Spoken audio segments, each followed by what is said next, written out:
Hello, Matt Richards. Thanks for taking some time to be with us and to discuss about your former experience abroad. So welcome and thanks for joining us. No Um, worries. Happy New Year. cool. Maybe let's start with the beginning. Can you introduce yourself briefly? Yeah, sure. My name's Matt Richards. I'm 25, British. I've been playing hockey since I was about 6, 7 years old, following in the footsteps of my dad's. That's what inspired me in the beginning. I played for all the junior age groups for England, under 16, 18, 21s, and 23s. And then since leaving Exeter University, I went to play abroad in Belgium, in Leuven. For 2 years. I then came back to England and have started pursuing a teaching career while still playing top level hockey in England. I'm currently playing for Reading Hockey Club, which is just outside London. And yeah, I'm trying to get my teacher's qualification as we speak. Okay. Let's dive into the experience abroad. You already said it. You've been playing 2 years in Leuven. I think one more season in Switzerland, right? Yes, I did a Um, summer in Switzerland.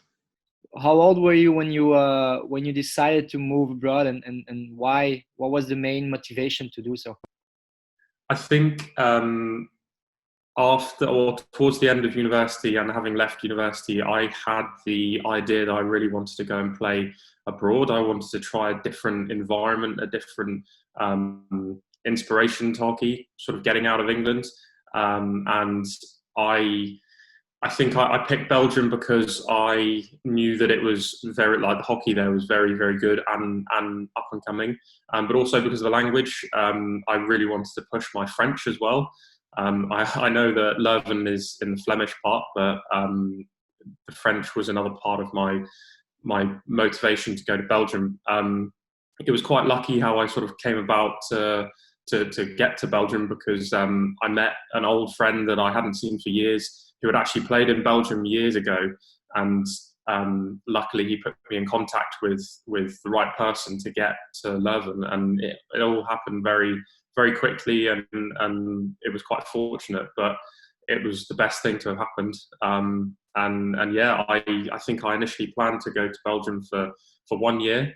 But I just enjoyed it so much that I needed to stay for a second year, and I'm so glad that I stayed for a second year. And it's something that, probably a couple of the best years of my life for sure. Great. Yeah, we're gonna talk about how you came there and what was difficult and easy and everything. But I have to ask, how's your French? It got to a good level. I'm a bit annoyed that this last couple of years since I've been away from speaking French, I haven't been keeping it up too well, but I can still hold a very good conversation. I think my grammar is okay, but I imagine it's a bit like riding a bike. I probably won't fully forget it, but if I haven't done it for a while, it'll take a little bit of time to get used to it again. But I was so happy with how I improved my French, and that was through living in Belgium and also in Geneva when I went there. But yeah, it's a skill that I'm so happy that I've improved, but there's still further that I want to go with it. Okay. Yeah, no worries. We won't switch to French. We'll continue in Okay, English. good.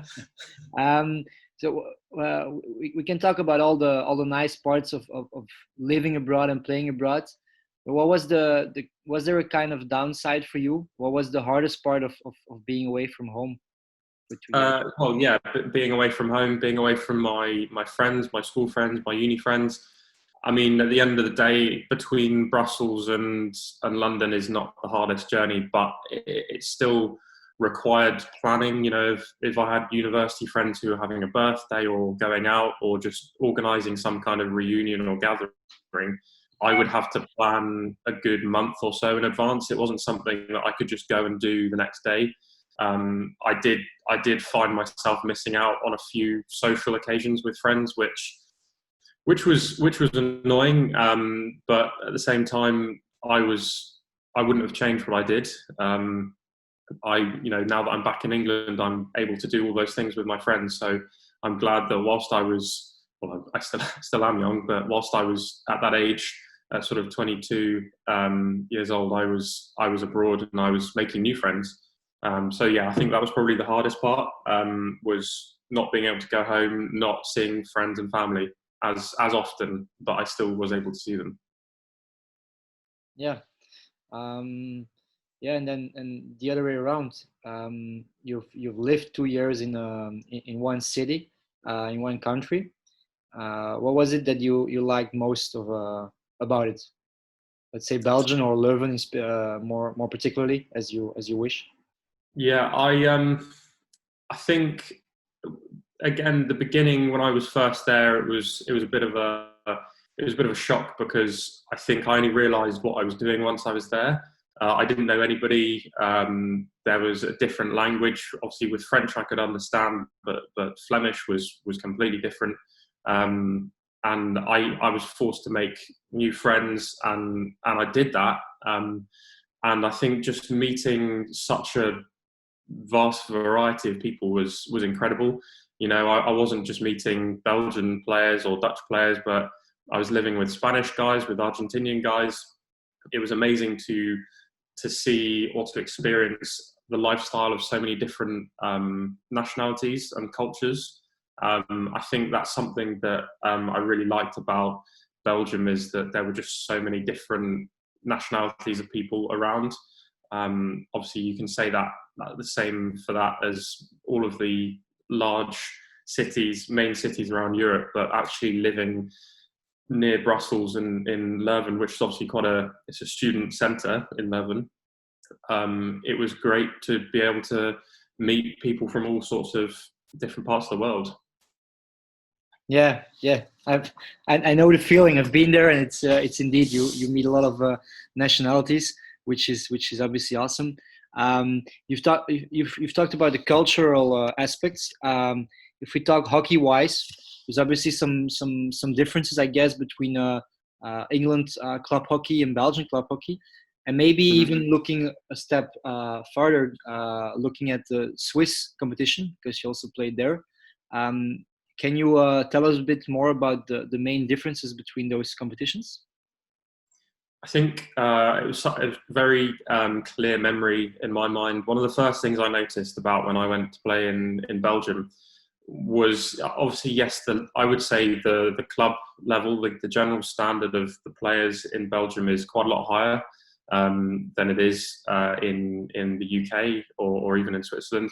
But one of the main differences I noticed, which I thought was when I described this to my friends, I just said it was inspirational, was that at quarter times, at half times, the main difference in Belgium compared to England was that you saw about 50, 60, 70, even 100 kids, children, who would just sprint onto the pitch with their sticks, with their balls, with their friends. And they were so eager and keen to get on the same bit of playing pitch that their models, their idols, their role models were playing on. You know, they were watching Olympic hockey players playing club hockey, and even if it was for 30 seconds, for 1 minute during a quarter time break, hundreds of them would be sprinting onto the pitch. And even if it was 30 seconds, they absolutely loved it. Whereas you don't see that in England. There isn't the same kind of overall love for the game. Yes, you have people watching, nowhere near as many, but it's a different. It's almost like a different inbuilt motivation for hockey. I think one thing that holds hockey back in England is that there are already sort of two or three very big sports that are played majorly in England. Obviously, you've got football, which is the biggest one. You've then got cricket, rugby, and other team sports like that are far bigger than hockey. And so, if you want to become a high-profile sports player in England, you're naturally going to look towards football, cricket, rugby. Hockey is largely seen as a girls' sport in England, whereas you look at it in Belgium, hockey is arguably the best or the number one sport in the country. Obviously, I know that football's still massive there, but there isn't the same competition with cricket or rugby. Um, and it's amazing to see the number of players, the number of members at each club are so much higher than the average number of members at a club in England. And then comparing that to Switzerland again, I think when you say hockey in Switzerland, ice hockey comes first. Then you've got uni hockey as well. But again, I think the sort of the numbers of people playing hockey in Switzerland is even lower. Obviously, I know they're a smaller country, but that's why the standard is it struggles compared to Belgium again. But yeah, I think one of the main differences I noticed was just the enthusiasm for the youth, for the young kids to actually want to go and play hockey whenever they could in Belgium was amazing. I couldn't believe it when I first saw it. Okay, it's a great story. And because you obviously you had a high level coming from England. You were under 21 by that time, if I'm not mistaken. Yeah. So yeah, again, we're gonna talk later about the facilities that you have to reach out to clubs like Leuven, because it's a big club in Europe. Not everyone has that facility in the beginning at young age to get in touch with top clubs. So I'm also interested to have your feedback about the level in Switzerland, because it's a competition where lately, because of the city also, because of the live outside hockey and the great things that Switzerland can offer, they were able to attract some interesting players. And so, how did you experience the level? How big was the difference, let's say, between what you've seen in Belgium and in the UK? It was a lot lower. The level was a lot lower than it was in Belgium, and quite significantly lower than in England. I think I knew that it was going to be lower, but it wasn't. It by no means was it bad at all. It was still challenging. It was where I might have been a very good squad player, starting player in Belgium, whereas in Switzerland I was a key player, which is great for my journey because it gives me a different responsibility. I think some of the limitations that Switzerland face are, I've kind of already said it, the number of people who play. They don't have very many local Swiss players. They just don't have the numbers. There are still the facilities. There are some good facilities, good clubs around. But also the distances they have to travel are quite large. I think one thing that I noticed with Belgium was that actually all of the clubs were kind of centred around either Antwerp or Brussels. Yeah, there was obviously Ghent, who was a little bit further up, but it's not difficult to get there. Whereas with Switzerland, you're going between Geneva and Zurich, which is like a 3.5 hour train journey. And I think it's difficult. It's difficult to keep players interested when there is quite a lot of travelling involved. And also the setup of their season is quite different. They have a longer break. They have a longer mid-season break than their summer break, because obviously they prioritise their indoor hockey, which I hear is very good. I didn't play any indoor hockey when I was out there, but they have a very, very big break, like winter break, which is different, I suppose. But yeah. Okay. Let's talk about you explained what you got out of it, the experience in general, playing in Leuven, what you learned out of it. Maybe if you can zoom into one specific experience that was like the most memorable event or experience that you had in the 2 years or 3 years abroad. Which one would be that? I can't really say there was a specific event, but it was just, I think the lifestyle in Belgium with the hockey is that you are a professional player. You're there. You're getting paid to be at the club. You train 3-4 times a week. You go into the gym twice a week. Whereas in England, you can live that lifestyle if you're in the main sort of senior program, the international setup. But every club player in Belgium is pretty much paid to be there, and I was living that lifestyle, which was quite new to me. I was living that lifestyle alongside two or a couple of Spanish friends that I lived with out there, and I think the day to day life that, yes, we were going to the gym together, we were going to training together, but actually it was then the opportunity to go and travel around Belgium was such an amazing part for me because, yes, I was there for hockey and yes, I was there for French, but actually I was able to go traveling around Belgium with two guys who became really, really close friends of mine. And obviously I'm in contact with them the whole time. But we were able to go. We drove up to Amsterdam. We drove to Paris. We did all those kind of things that actually, if I wasn't there for hockey, if I was there for a job, I wouldn't have been able to have time to do. I think it was it was the lifestyle. As I said, it was the professional athlete's lifestyle that was just it was amazing. It was such an amazing thing to be a part of because it gave us a large amount of time to be able to train and focus on ourselves, but also it still gave us time to go and explore and do what we wanted outside of hockey.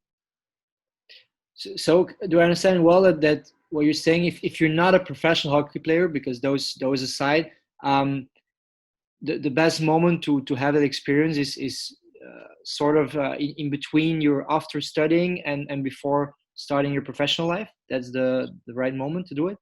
Yeah, I think that's certainly how it worked out best for me. I'd finished my studies at university in England, and I personally knew I wasn't ready to go straight into a job. I wanted to. I know a lot of people say they wanted to go traveling. It wasn't necessarily the traveling aspect that I wanted to do. I just wanted to experience living and playing hockey in a different country, and that was for me. And in hindsight as well, the absolute best time to do it because you've got your degree, you've got your qualification. You know that when you do want to come back to your home country and start working, you've already got that degree there. And I think it's so important after finishing 3 or 4 or even 5 years of hard studying at university. You're at that age where you need to go and explore. You need to go and meet new people, see different things, and just push your comfort level. Go and jump in the deep end of the swimming pool, as they say. But yeah, I think that age was great to do it because I'm so glad I didn't limit myself to starting a career straight away because when else would I have been able to go traveling? I think.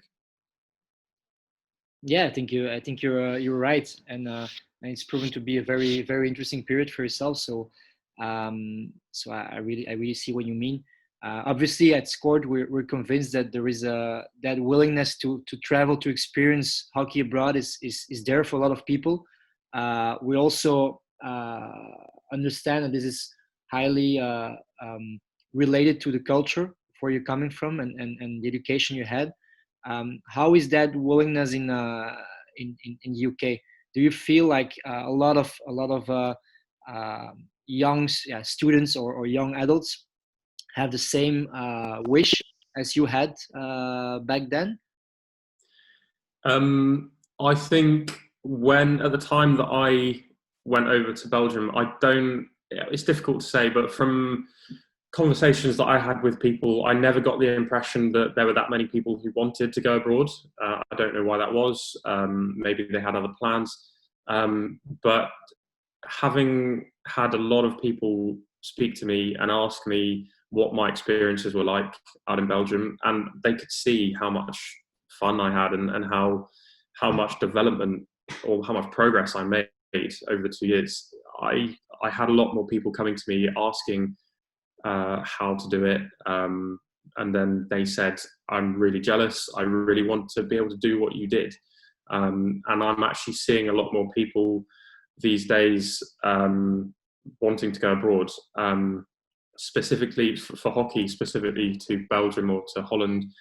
who, the two leagues are just, they're accelerating so quickly. And obviously the hockey in Belgium is becoming very, very much admired all around the world. And I know a lot more people these days are wanting to make that jump. They're wanting to go and try that for themselves. So yeah, I think initially there wasn't that much interest, but over the past couple of years, I've noticed that there are a lot more people who want to go abroad. Okay. So what's holding back then? What is still the difference between the actual number, which I guess is lower than the actual number of people playing in Europe? Still the UK is part of Europe, but yeah, I think what's the difference? from a English point of view, I think a lot of people are. It's almost an ingrained kind of cultural thing, maybe, that once you've finished, you go to uni, or should I say, the natural progression that is sort of almost not expected, but it's almost taken as though it's just going to happen, is that you go to school, you go to university, you get your degree, and then you just go and start working straight away. And because I think it's because how hockey is viewed in England, it's not a professional sport. It's not something you can live off unless you're in the national team where you're contracted and everything. But if you're just a very, very good club player, even if you've played junior international stuff before, if you're playing hockey, you can't live off hockey in England, and so you have to have a job alongside. You have to be able to live.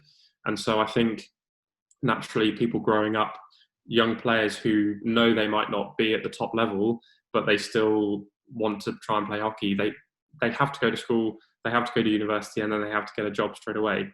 Whereas what they don't realise is actually on the continent, in Belgium, in Holland, obviously, yes, you need to be at a certain level to get a certain level of funding for it. But in general, when you go abroad, you can actually afford to not have to get a job. You actually that professional lifestyle because the clubs are so well structured out there that they can actually support you financially with it. And so I think that's probably what's holding a lot of British people back from going abroad, is because they think that they actually need to start earning money straight away. And so they think they have to get into a job straight away, which stops them going abroad. Okay, makes sense.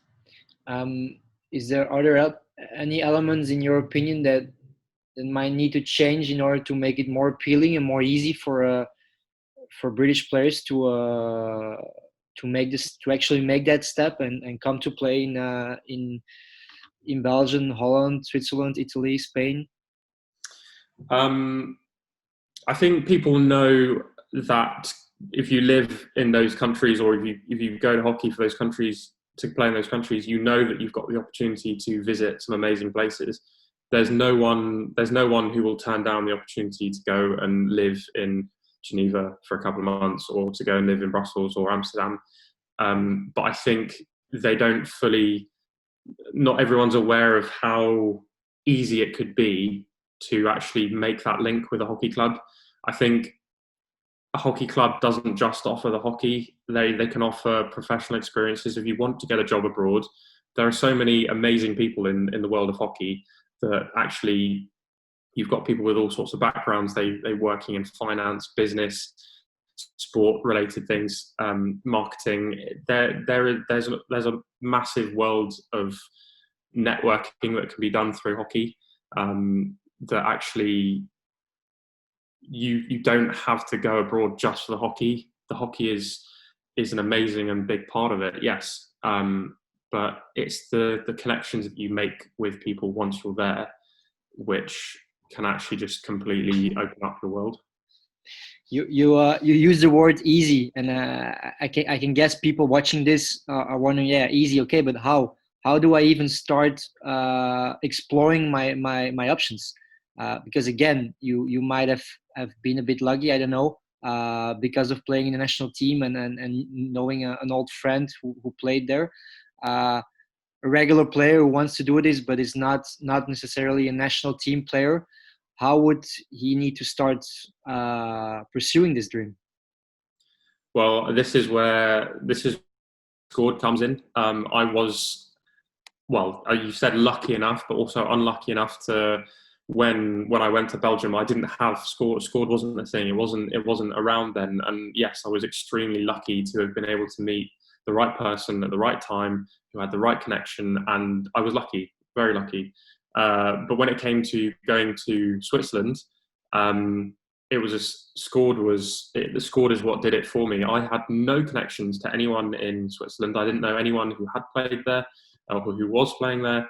And luckily, with Scored, I got a message from the coach at Servette Hockey Club in Geneva, who inquired about my availability for their second half of the season back in 2018, I think it was.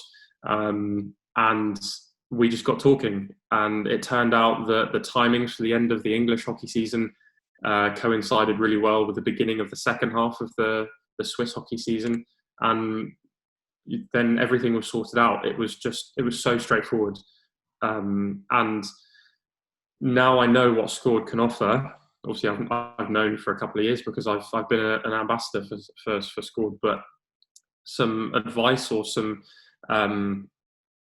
some knowledge that I can impart on students leaving university in England or anywhere around the world really is that it's as simple as going on Scored, creating your profile. It's how I describe it to other players or people who don't understand what Scored is. I'd almost say it's pretty much LinkedIn but purely for hockey. And you have your profile. You can search for what you want. You can search for the country. You can search for a specific area, and you can get in contact directly with people at the club, whether it's the coach, whether it's the chairman, whether it's the president, or just a player at the club. It just makes everything so easy because you have that connection straight away, and then you can discuss what your other motivations are, whether you want to study there, whether you want to work there, whether you want to travel, whether you want to coach.